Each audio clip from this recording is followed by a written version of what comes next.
Hello and welcome to another Southernairs vlog.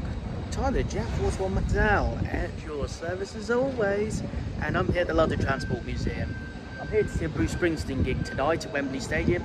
And as I've got time spare, I thought I'd come and do a video on the London Transport Museum. So let's go inside and see what this place has to offer, eh?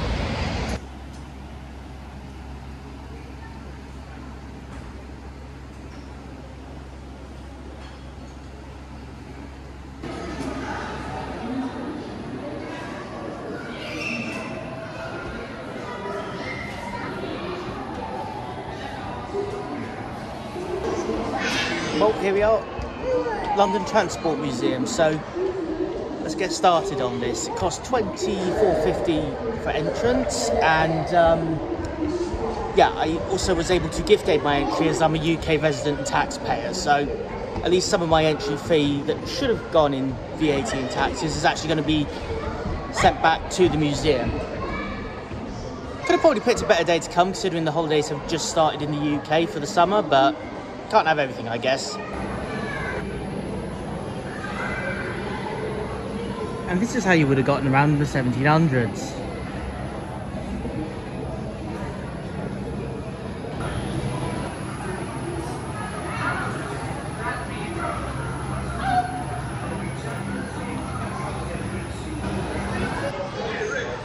It'll come as no surprise to anybody who knows about public transport in the old days that everything was horse-drawn back then. Wouldn't have done me any favours back then because I am terribly allergic to horse fur. This omnibus is actually open for us to go on board, so I'm going to just quickly go up into it. So I'll catch up with you in a few seconds. Alright, let's get on board.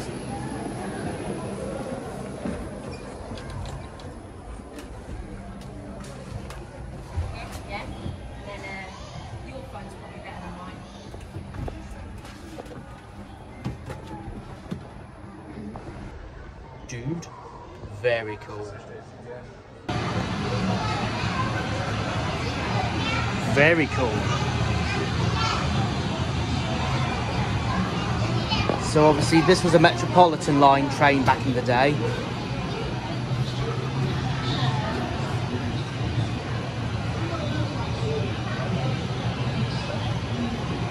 I don't think how much smoke this used to kick out in coal.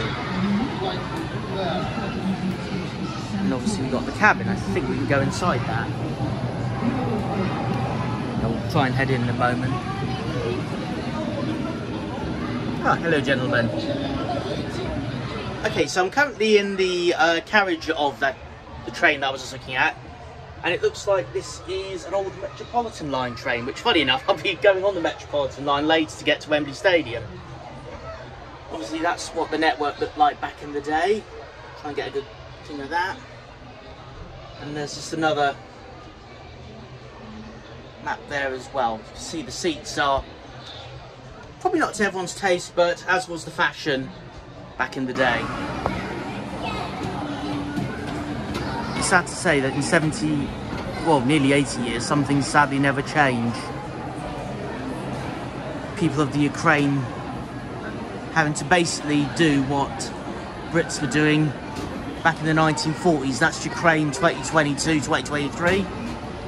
And this is British people during the Blitz in the 1940s. That is so uncanny in the wrong way. On a more cheerful note though,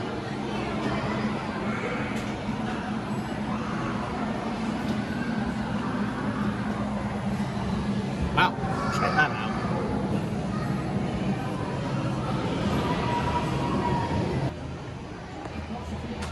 This is a vintage London Underground tube carriage. To think, back when my mum and dad were about my age, this is basically what the London Underground would have looked like if they ever came to London.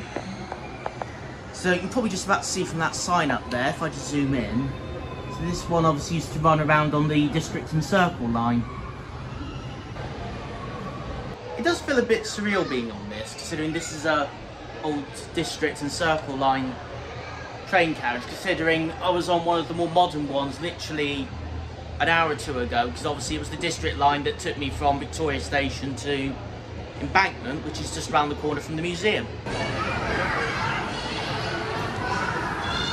Another vintage carriage, we're going to have a look in that shortly. And we've got a locomotive over here as well.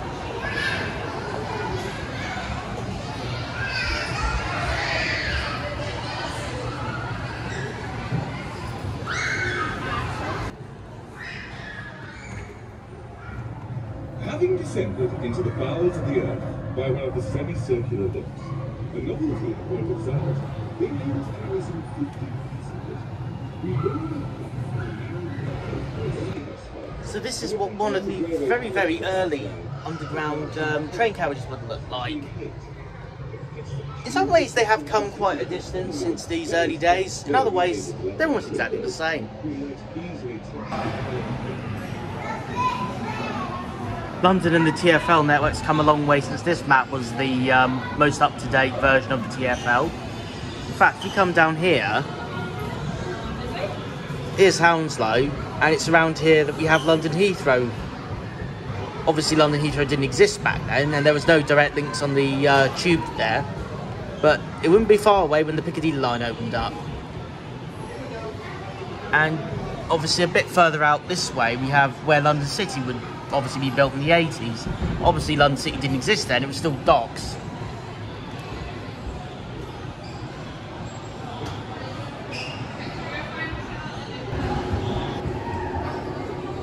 Bit of history on the underground and TfL roundel.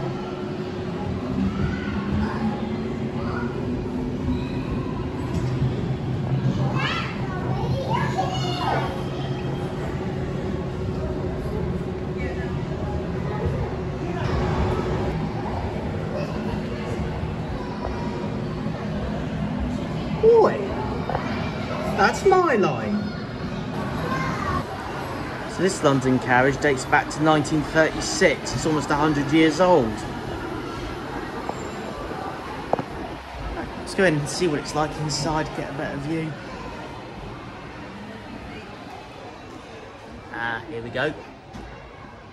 And this one happened to be used on the Northern Line at the time of its retirement. Very cool. Some of these old adverts are pretty cheesy by today's standards, but wow.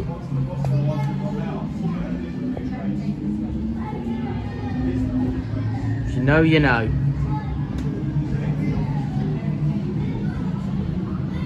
Wow, Woolworths, how long? It's been like, what, 15, 16 years since they went out of business? I remember shopping there all the time as a kid.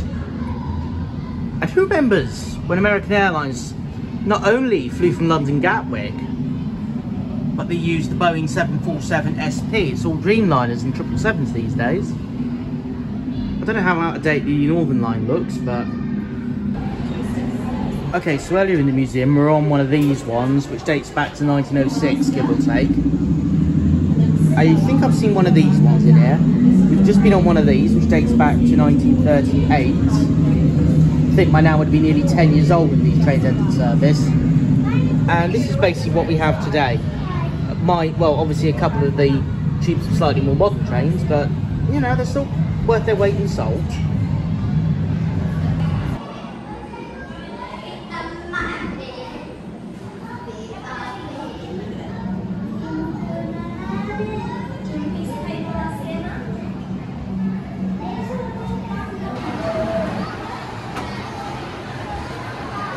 Check out this tram.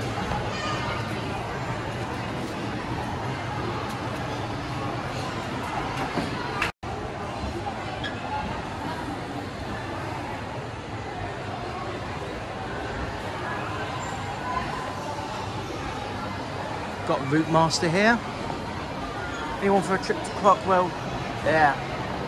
What's that? Clerkenwell Green, 555. Got a military theme one over here.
Right, so I've got the gold coloured Route Master behind me, and there's a red one just opposite me. It looks like you can actually go upstairs in that red one, so we're going to go up and have a look now.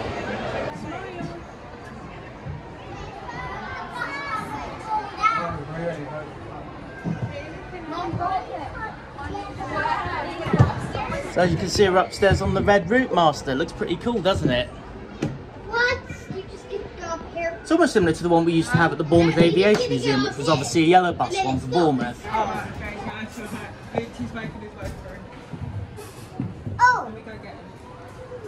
Stop.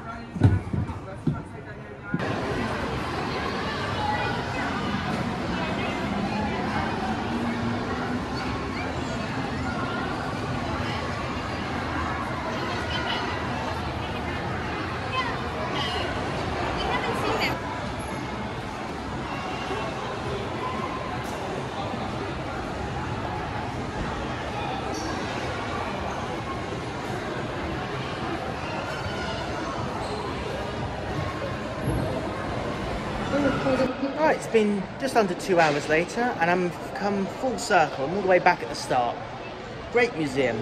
Like I said, £24.50 if you want to come visit here. If you do live in the United Kingdom and are a taxpayer, you can gift aid your entry, which always helps maintain the running of this museum. There's plenty to see and do and get on. Fun for all the family as well. The kids have a lot of interactive stuff they can do on the lower levels as well. So, do I recommend coming here? Absolutely.